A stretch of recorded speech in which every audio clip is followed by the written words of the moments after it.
diha sa Tito, Kapitulo 1, versikulo 11, mga kaigsuunan. Atong basahon ang gisulat ni Apostol Pablo ngadto kang San Tito, Kapitulo 1, versikulo 11. Kinahanglan pahunungon sila. Sa gingon ni San Pablo, kinahanglan kuno nga pahunungon sila. Nganuman, tungod kay nagsamok sila sa mga panimalay, pinaagi sa pagtudlo sa dili unta angay itudlo.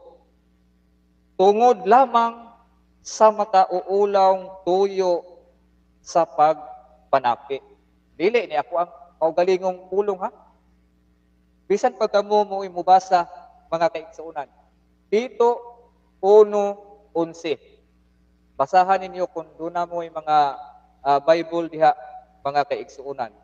Kung diha usab sa Tito 3:10, matod pa din sa Tito 3:10. Atong basahon ang versikulo 10.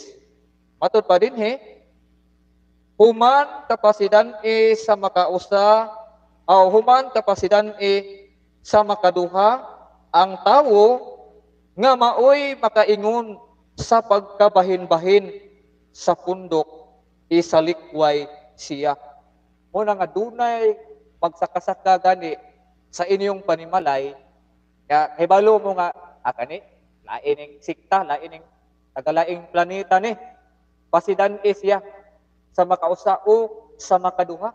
Kung dili magpatuo, mamugos yun, isalikway siya. O ay gisulti ni San Pablo. Tito 3:10. Isalikway siya. Ayaw mo kahadlok. Nga, makasala, dili mo makasala kung inyo ng isalikway. Nga naman, dili man to tinuod na pinadala sa Diyos. Dili man to tinuod nga musangyaw sa kamatuuran. Half truth ra may isangyaw ato. Ang tinuod, ang 50% tinuod, ang 50% bakat. Muna nga, pagbantay kamo o ayaw kamo palimbong ni bisan kinsa.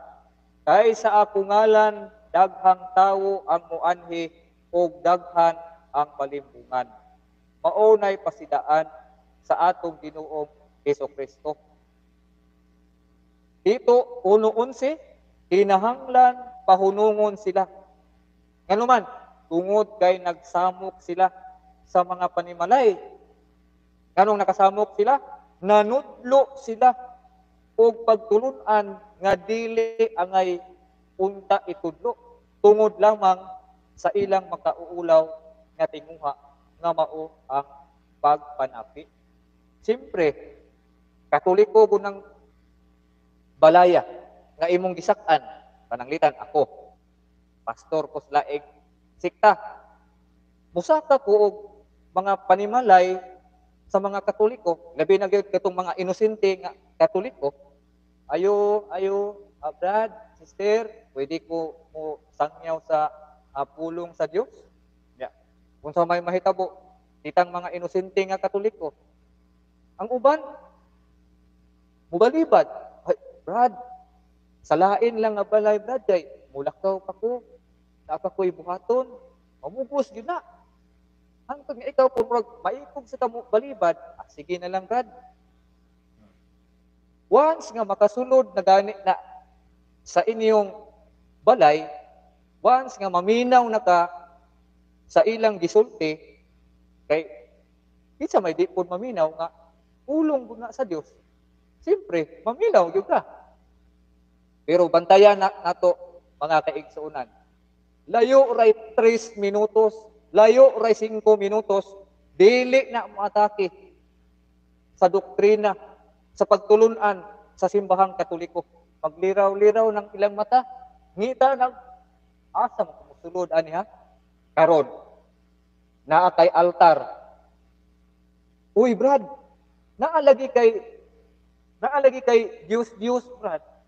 Naama na sa Biblia, brad. Asa pud mabasa, brad, nga bawal ning rebulto. Ay, naa ka na, brad. Apaklion dayon sa pastor ang Exodo Kapitulo 20, versikulo 3. Unsa may nasulat sa Exodo Kapitulo 20, versikulo 3. We, ikaw inosente kang Katoliko, di ka magyango-yango. Makadungog ka sa walis, pastor, aning basahon ning Exodo Kapitulo 20, versikulo 3 hangtod sa 5. Yango-yango, yun ka. Anong nakaingon ko, anak? Usa ko taniadto nga na biktima ni anak. Unsay tirada nila? Exodo Kapitulo 20, versikulo 3 hangtod sa 5. Unsay giingon dinhi? Ayaw pagsimba og laing Dios gawas kanako. 4. Ayaw pagbuhat og Dios o larawan sa bisan unsa didto sa langit o dinhi sa yuta. Kani Brad, di ba larawan man ni Brad? Bitaw Brad, larawan bitaw na. Ni unsay giingon sa Biblia Brad? Ayaw pagsimba og laing Dios. Karon, nakadungog ka nga ayaw pagsimba og laing Dios. Ayaw pagbaton og larawan nga hinimo sa kahanas, sa kamot sa tawo. Kay ako ang Ginoo, kay imong Dios ug abubuhan ako.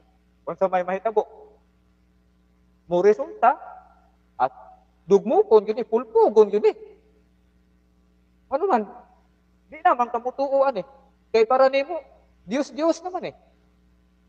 Maunay giingon ni San Pablo, kinahanglan pahunungon sila.